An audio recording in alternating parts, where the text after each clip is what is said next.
Bonjour à tous et bienvenue dans Cult & Click, une émission de presque qualité. L'ami Kerr est avec nous. Bonjour Kerr. Salut. Ça me fait vraiment plaisir de t'accueillir pour cette petite série Westworld. Westworld Comme qui est une toujours. série de HBO qui est diffusée à des heures Le très dimanche à différentes. 3h. Et on est là pour en parler avec l'ami Kerr. Kerr a vraiment potassé énormément l'épisode pour C'est faire pas une vrai. analyse la plus poussée possible.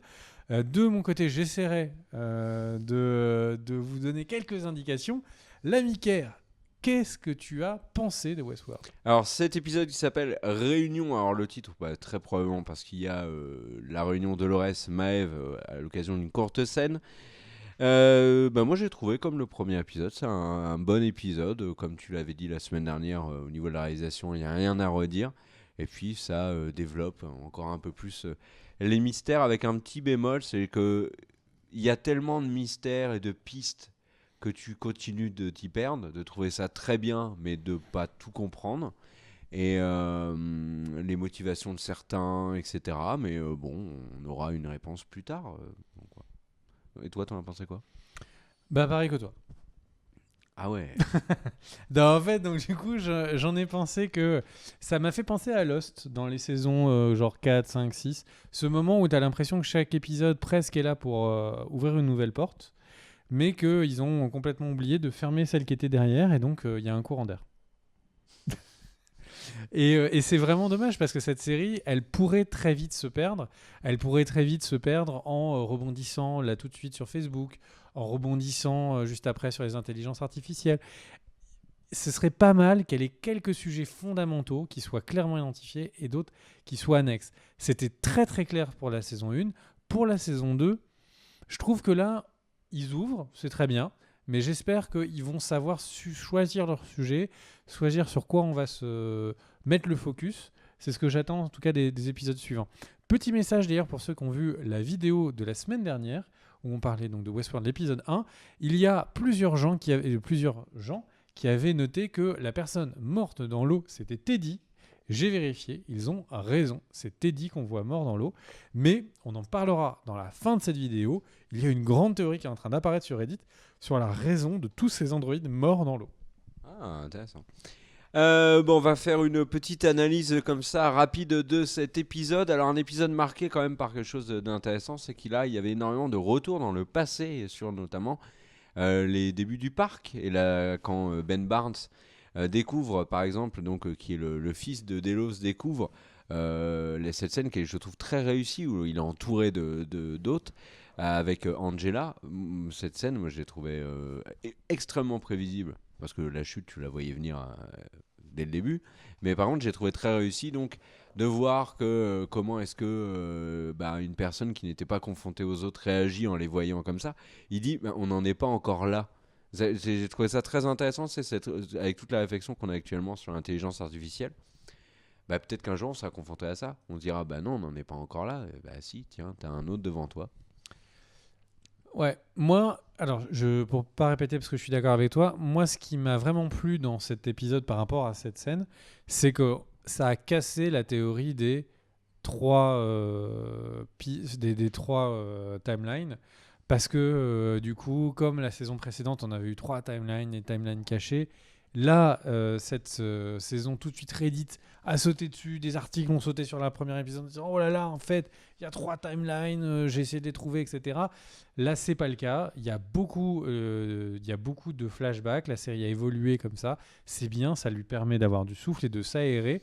Moi, je trouve que c'est une très bonne chose. Ça ne veut pas dire qu'il n'y a pas des timelines très distinctes où on voit l'homme en noir, où on voit Delos qui revient sur les lieux. Mais globalement, c'est quelque chose que moi, je trouve vraiment très bien que la série puisse se permettre d'avoir des flashbacks et de ne pas être bloqué sur 3 timelines toutes les saisons, tout le temps. Dans les faits, là, il y a 3 timelines. Il y en a plus. Oui. Il y a avant avec la genèse, on va dire, du parc. Il y a le soulèvement de Dolores. Et puis il y a Bernard avec le mec de Viking.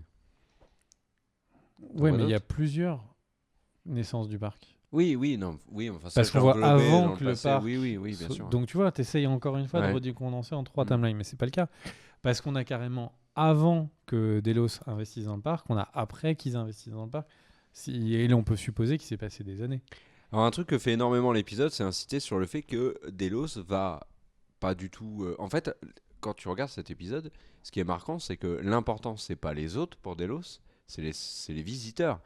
Et ce qu'ils peuvent en récupérer comme données, ADN, etc. sur les visiteurs du parc, avec la réflexion de, dans ce parc-là, on fait absolument tout loin du regard de Dieu. Ça, j'ai trouvé cette réflexion intéressante parce que quand William jeune dit à Delos, imaginez un petit peu tout ce qu'on pourrait faire avec ça. Je vous laisse imaginer. Enfin, moi, j'ai trouvé ça très intéressant et bien évidemment, ça ne fait que rebondir sur le scandale de Facebook actuellement.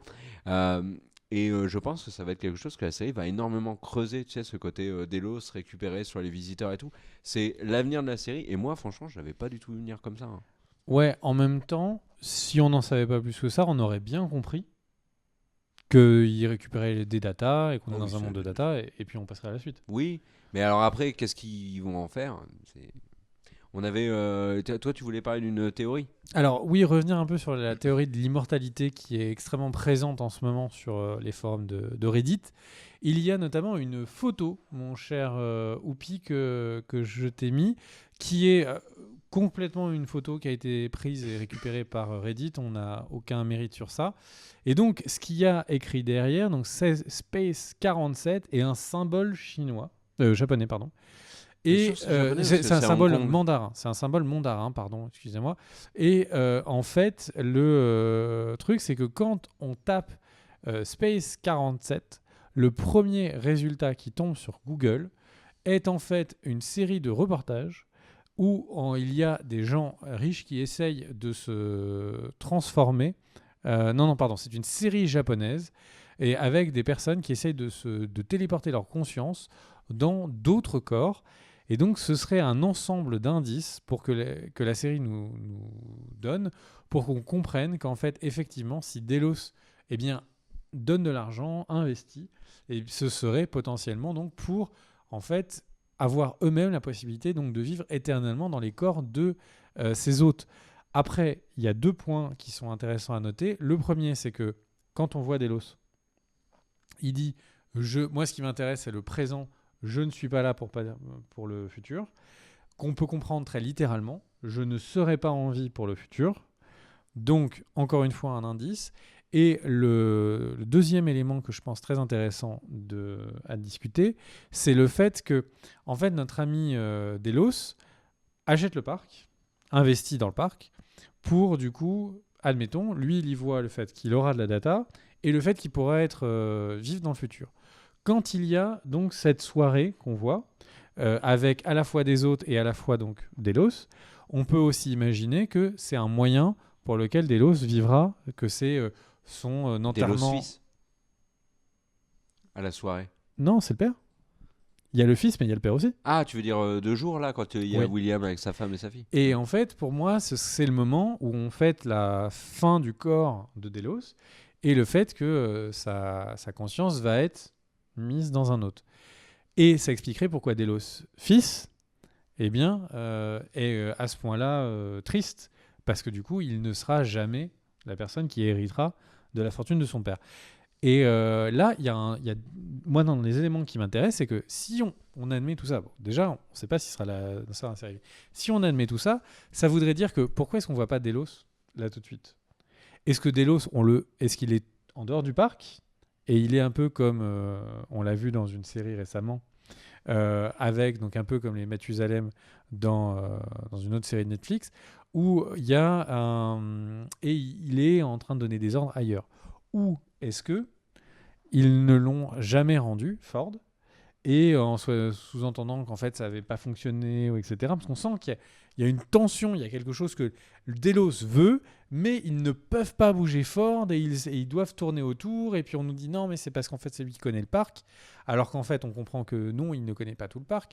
Il a une liberté totale au point que Delos doit voler ses propres infos du parc qui lui appartient. Donc est-ce qu'en fait Ford ne tient pas en otage le corps, enfin le Delos père, peut-être. Et surtout, là, on parlera de l'arc avec le Cavalier Noir, donc William. Le truc, c'est que si on a Ford qui lui parle autant, est-ce que Ford n'est pas devenu immortel? Justement, en devenant lui-même, en copiant sa pensée dans les machines. Bah, moi, cet épisode, en tout cas, confirme ce que je disais au premier épisode. Moi, je ne crois pas un seul instant que Ford est mort, hein. Moi, ça me fait chier. Moi, je te le dis, une fois qu'on a mis les théories sur la table, moi, ça me fait extrêmement chier. Parce que, en fait, si déjà la première série, il y a un élément qui est extrêmement flou. Est-ce que c'est la révolution des machines et Dolores, c'est sa révolution.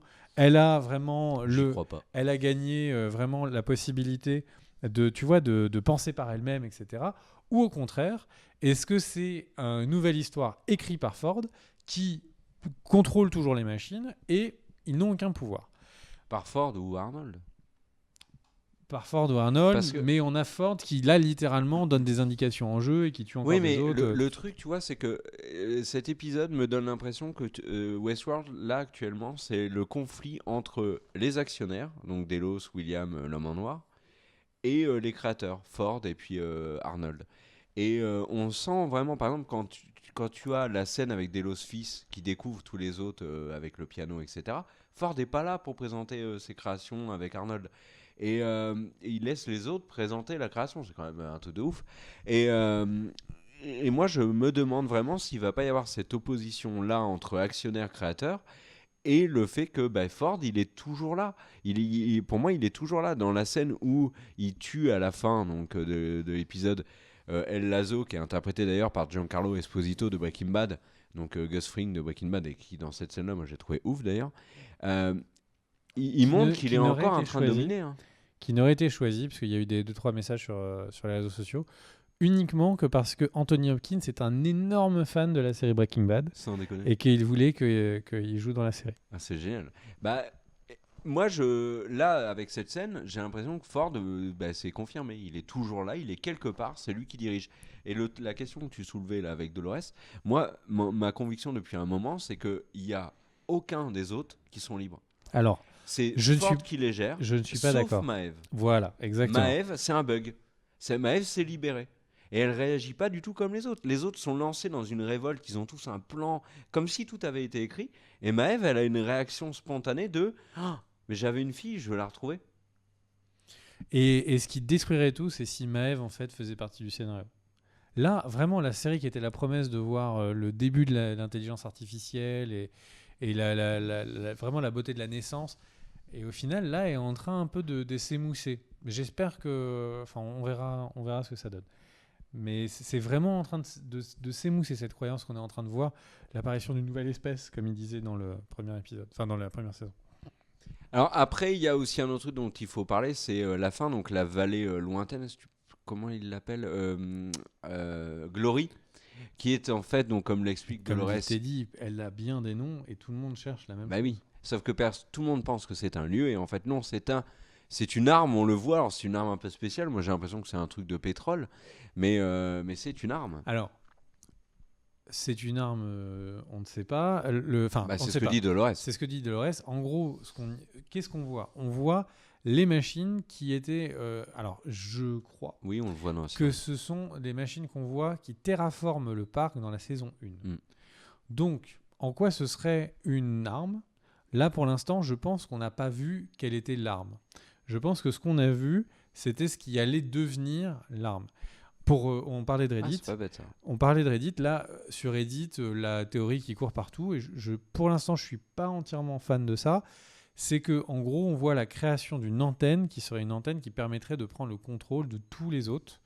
Et ça n'a pas de sens. Et que, bah, si, parce que tu sais, en fait, les antennes peuvent prendre le contrôle d'un autre qui ensuite prend le contrôle des autres. Ah, donc ça voulait dire que Dolores essaierait de prendre le contrôle de tous les De tout autres. le monde et donc de Ouais. se créer une armée. Mais pourquoi Donc, est-ce que William dit que parce qu'il l'appelle le tribunal, c'est ça? Il répète souvent le tribunal en parlant de ça. Il dit c'est moi qui ai créé le tribunal et aujourd'hui j'en suis jugé et je refuse. Moi, je l'ai pas compris comme ça. Moi, j'ai compris que en gros, l'action de Ford, que les autres se retournent contre les invités, eh bien, c'était en gros le jugement des invités parce qu'ils avaient commis des actions sur les autres, et que là, il voulait donc faire appel. Et donc pour ça, il allait là-bas. Mais on sent vraiment que Delos et la société est vraiment au cœur du truc, puisque l'homme en noir dit ils vont tout brûler la société, Moi, le parc, moi je vais tout détruire, etc. Enfin, ouais. Moi, ce que j'ai senti, c'est que la première saison était l'histoire du créateur Ford, dont on découvrait petit à petit de quelle manière il avait créé le parc.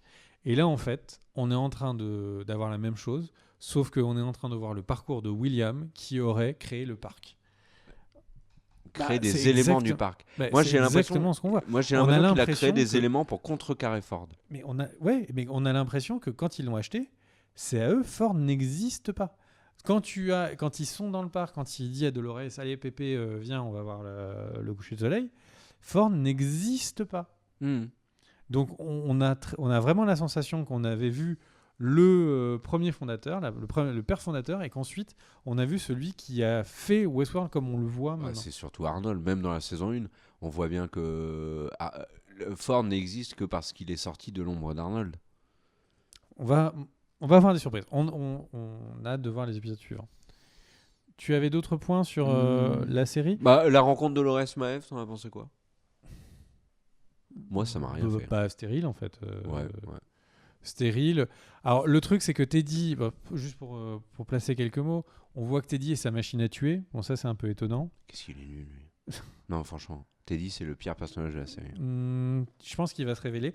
Et alors, du coup, avant de parler donc de cette théorie qui est assez intéressante donc sur l'intégralité des morts des droïdes, il y a juste une petite chose que je voulais vous montrer qu'on a trouvé sur des sites internet, qui est donc une petite image. En fait, la maison de j'ai oublié son nom, Arnold. Arnold, oui. Donc la maison de Arnold, en fait, est une maison qui a été faite par Frank Lloyd Wright, qui est un célèbre architecte. Et vous allez me dire, mais si tu regardes cette maison, il y a des gens qui ont cru, juste en regardant cette maison, qu'en fait, la série Westworld était connectée au film Blade Runner, parce que c'est très très proche de la maison de Descartes et Descartes Kane. Et le truc, c'est que en fait, c'est juste tout simplement le même. Ils sont allés chercher le même architecte pour les deux maisons pour créer un lien qui est plus un clin d'œil que de dire qu'effectivement on est dans le monde de Blade Runner. Donc faites attention, si vous avez l'œil, ne vous faites pas abuser. C'est juste un clin d'œil des producteurs. Est-ce que cette maison, c'est pas l'objectif final de Dolores ? C'est ce que vraiment, quand tu regardes l'épisode, tu te dis, ah mais à la fin de son voyage, elle veut aller là. Et notamment parce que Arnold lui a promis. Ouais. Mais est-ce que la promesse d'Arnold, en partant du principe que Dolores, non, mais ce que je veux dire, c'est qu'en partant du principe que Dolores est contrôlé par Arnold et Arnold l'amène là-bas, oui, pourquoi pas. En tout cas, ça se déroule visiblement à Hong Kong, ce qui renforce un peu plus l'idée que le parc est sur une île au large de la Chine.